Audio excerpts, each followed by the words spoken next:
நீங்கள் பார்த்துக் கொண்டிருப்பது உங்கள் விஜய். உங்கள் கணவர் அவ்வளவு அழகாக ஆரம்பத்தில் தெரியாதவர் எப்படி அழகானார்? எனக்கு ஃபர்ஸ்ட்டு அவங்கள பிடிச்சது வந்து என்னோட ஃபர்ஸ்ட் குழந்த இறந்தப்போ. ஓ! அது 16 வயசுலயே மேரேஜ் பண்ணிட்டாங்க. ஃபர்ஸ்ட்டு எனக்கு அவங்கள கண்டாவே எனக்கு பயமா இருக்கும். பார்க்க எல்லாமே. சீக்கிரத்தில கன்சீவ் ஆயிட்டேன். அப்போ ஒரு எதுவுமே என்னோட வலி எதுவுமே அவங்களுக்கு புரியாது. ஏதாவது பண்ணா கூட, சொன்னா கூட அத ஒரு கேர் பண்ண மாட்டாங்க. எதுவுமே தெரியாது. அப்போ ஒரு 5 மந்த்ஸ் பேபி இருக்கும்போது ஃபேமிலியோட சேர்ந்து டூர் போனோம். டூர் போம்போது அந்த ஊட்டி எல்லாம் போம்போது நடக்க முடியல. நான் சொல்றேன், என்னால நடக்க முடியல அப்படிங்கிறத சொல்றேன். அவங்களால புரிஞ்சுக்க முடியல. இல்ல நீ நட, எல்லாரும் நடக்காங்க. வா வான்னு ரொம்ப ஃபோர்ஸ் பண்ணியே நடத்தி கூட்டு போனாங்க. வீட்டுக்கு வந்து 1 வீக்ல அபார்ஷன் ஆயிட்டு. பேபி பேபியாவே பிறந்து. அந்த ஹாஸ்பிட்டல்ல வச்சு அவங்களுக்கு ரொம்ப அப்பதான் அவங்க ரொம்ப ஃபீல் பண்ணாங்க. நம்ம அவள பார்க்காம விட்டுட்டோம். அந்த டைம்ல.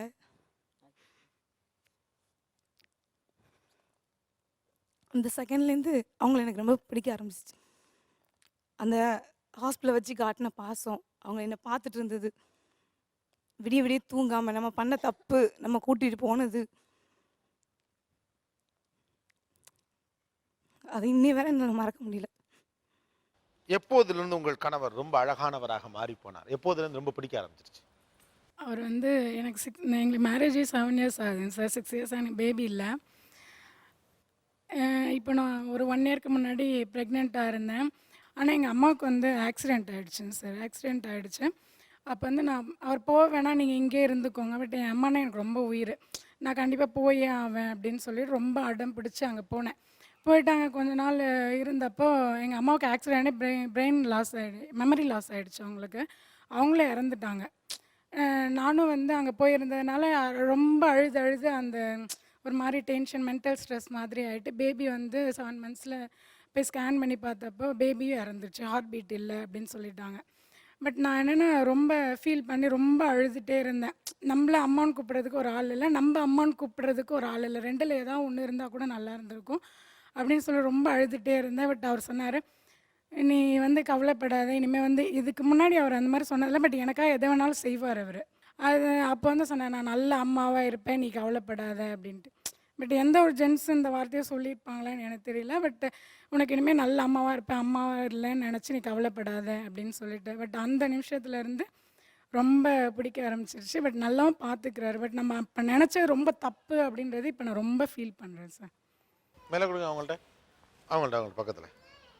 நாங்க 2 பேரும் வெளியில நடந்து போனோம்னா, அந்த பொண்ணு பாரு நல்லா இருக்கு, மாப்பிள பாரு எப்படி இருக்கிறாருன்னு. இந்த லொடுக் பாண்டி அவர ஓ! அந்த திண்டுக்கல் சாரதியா? ஆ கருணாஸ், அந்த இதுல கருணாஸ். வர மாதிரி நெறைய விஷயங்கள் இருக்கும். நான் சாதாரணமா மேக்கப் எல்லாம் போட்டது கிடையாது.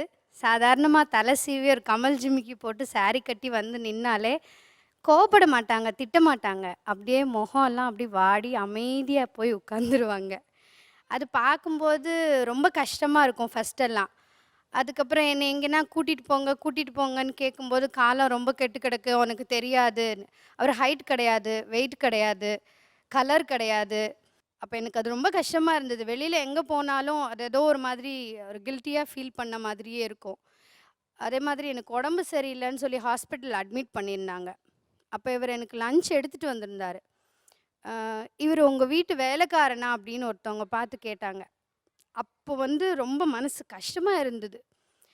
என்னதான் அவர் கருப்பு, அவர் சரியில்ல அப்படின்றதெல்லாம் தாண்டி, அவர வந்து ஒரு வேலைக்காரனா, இல்லன்னா ஒரு மாரி உங்க வீட்ல அவரு வேலை செய்றாரான்னு கேட்குறாங்கங்கும்போது, அத டாலரேட் பண்ணிக்க முடியல.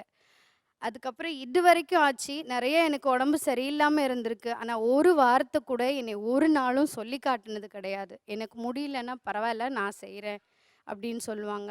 ஓகே. ஆனா ஒரு கேள்வி இருக்கு. இவ்வளவு விஷயங்கள் ஏன்னா வாழ்க்கை நிறைய புரிதல்கள், நிறைய அனுபவங்கள்ல நிறைய விஷயங்கள கடந்து வரோம். பட் ஸ்டில் இன்னமும் கூட மனசுல எங்கேயோ ஒரு மூலையில அவருடைய நிறம் கொஞ்சம் உறுத்தலா இருக்கா உங்களுக்கு? Even now. அப்படி இல்லைங்க சார். எங்க மறைஞ்சு போச்சு அந்த நிறம்? எங்க அம்மா ஸ்ட்ரோக்ல இருக்கும்போது, அவங்கள பார்த்துக்கிட்டது, நான் எப்போ எங்கள் அம்மா வீட்டுக்கு போனாலும் ஒன்றும் சொல்ல மாட்டாங்க. எங்கள் அம்மா எங்கள் வீட்டில் வந்து இருந்தாலும் ஒன்றும் சொல்ல மாட்டாங்க.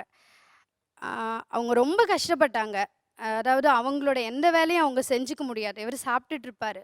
எங்கள் அம்மா பாத்ரூம் போகணுன்னு சொல்லுவாங்க. ஸோ அவங்கள தனியாலாம் எங்கேயும் கூட்டு போக முடியாது.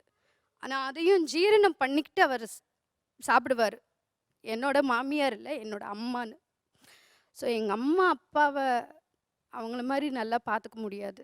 நல்லா பார்த்துக்கிறாங்க. அவங்கள்ட்ட கொடுங்க.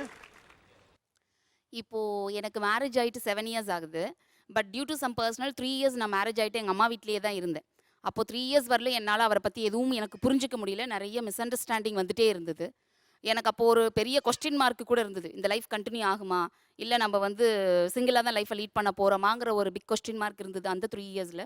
ஆஃப்டர் 3 இயர்ஸ் வந்துட்டு நாங்கள் தனியாக லைஃப்பை லீட் பண்ண ஆரம்பித்தோம். அதுக்கப்புறம் தான் எனக்கு தோணுச்சு, எனக்கு மேரேஜ் ஆயிடுச்சுங்கிற அந்த ஒரு ஐடென்டிட்டி என்னோட ரோப்லேயும் எனக்கு 2 குழந்தைங்க இருக்காங்கங்கிறத வச்சு மட்டும்தானே ஒழிய வேறு எந்த சேஞ்சஸுமே எனக்கு பிஃபோர் மேரேஜ் ஆஃப்டர் மேரேஜ்னு சொல்கிற அளவு எதுவுமே எனக்கு கிடையாது. எங்கள் அம்மா அப்பா வீட்டில் நான் ரொம்ப செல்லம், கடைக்குட்டின்னு சொல்லிட்டு. அதே செல்லம் எனக்கு என் ஹஸ்பண்ட் வீட்லேயும் இருக்குது. என் ஹஸ்பண்ட்டை வந்து நான் எதிர்பார்க்கலாம், because he is my husband, he is my partner.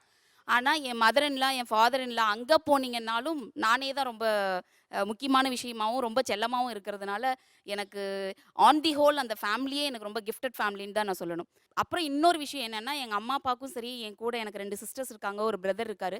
எல்லாரோட விஷயங்களையும் ஒரு from heart he will be too sincere.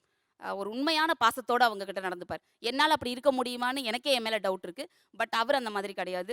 உண்மையான பாசத்தோடு அவங்கக்கிட்ட நடந்துக்கிறது எனக்கு ரொம்ப பெருமையான விஷயமா இருக்கும் எங்கள் அம்மா அப்பா வீட்டை பொறுத்தவரையிலும். பிகாஸ் கொஸ்டின் வைக்கிறேன். இவ்வளோ சொல்கிறீங்க அவரை பற்றி. ஒரு முதல் 3 வருடம் due to some personal reasons நாங்கள் தனித்தனியாக வாழ்ந்தோம். அதுக்கு யார் காரணம்னு நினைக்கிறீங்க? Totally me. I have realise that. அதுக்காக இப்போ நான் ரொம்ப வருத்தப்படுறேன். பிகாஸ் அந்த கோல்டன் பீரியடை ஐ ஹவ் மிஸ்ட். அது இப்போ எனக்கு புரியுது. I am trying to fulfil those days. கீழே கொடுங்க. இன்னைக்கு அவருடைய ஹேர் ஸ்டைல் உங்களுக்கு உறுத்துதா? ஹேர் ஸ்டைல் இன்னைக்கும் உறுத்துது. நிஜமாவே உறுத்துது. அவருக்கு தலையில் நீங்கள் நினச்ச மாதிரியான ஒரு ஹேர் ஸ்டைல் இல்லை, நீங்கள் நினச்ச மாதிரிலாம் அவர் இல்லை. ஆனால் அதெல்லாத்தையும் தாண்டி அவர் உங்களுக்கு எப்போது அழகாக தெரிய ஆரம்பித்தார்? ரொம்ப அழகாக தெரிய ஆரம்பித்தாருன்னா, நான் என்னோட பர்சனல் லைஃப்பில் ஒரு ரொம்ப பெரிய தப்பு ஒன்று பண்ணேன். அந்த தப்பு வந்து அவருக்கு தெரிய வரப்ப, அவர் அதை வந்து ஒரு சாதாரண ஆம்பளையாக இருந்தாங்க அப்படின்னா, கண்டிப்பாக இந்நேரத்துக்கு நான் வேறு வீட்லேயும் அவர் வேறு வீட்லேயும் தான் இருந்திருக்கணும். ஸோ அவர் வந்து அந்த ஹேண்டில் பண்ண அந்த நாள் எனக்கு இன்னும் அது மனசில் குத்திட்டே இருக்கு.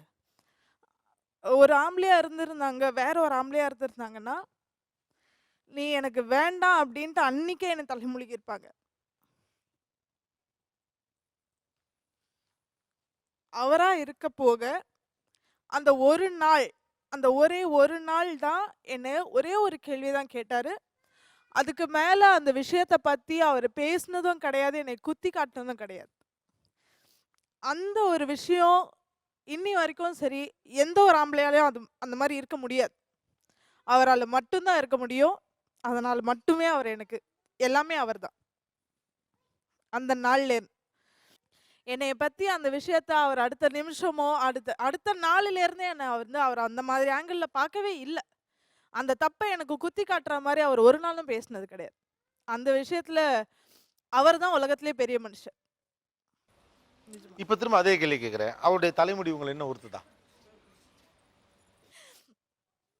உறுத்திக்கிட்டே தான் இருக்கு. ரொம்ப ஆழமாக உறுத்திக்கிட்டே தான் இருக்கு. எனக்கு அவருக்கு ஒரு விக்கு வச்சு பார்க்கணுமாச்சும் ரொம்ப ஆசை. கணவன் அழகாக இருக்கிறது ரொம்ப முக்கியம் நினைக்கிறீங்களா? கணவன் அழகாக இருக்கிறதுன்றதை விட மேட்சாக இருக்கிறது ரொம்ப முக்கியம்னு ஒரு ஆழமாக நம்புகிறேன். இப்போ என் பொண்ணுக்கோ என் பையனுக்கோ ஒரு பொண்ணு பையன் பார்க்கும்போது கண்டிப்பாக மேட்சிங்காக இருக்கவங்களா பார்ப்பேன். அவங்கள கம்பல் பண்ணல. உங்ககிட்ட நான் பார்த்த பெஸ்ட் நான் நினைக்கிறது என்னன்னா, வரிஞ்சு கட்டிக்கிட்டு மெனக்கடாம ரொம்ப யதார்த்தமாக பேசுறீங்க. நான் உங்களை எப்படி மடக்கினாலும் பாயிண்ட் என்னவோ அதை மட்டும் தான் நீங்கள் சொல்கிறீங்க.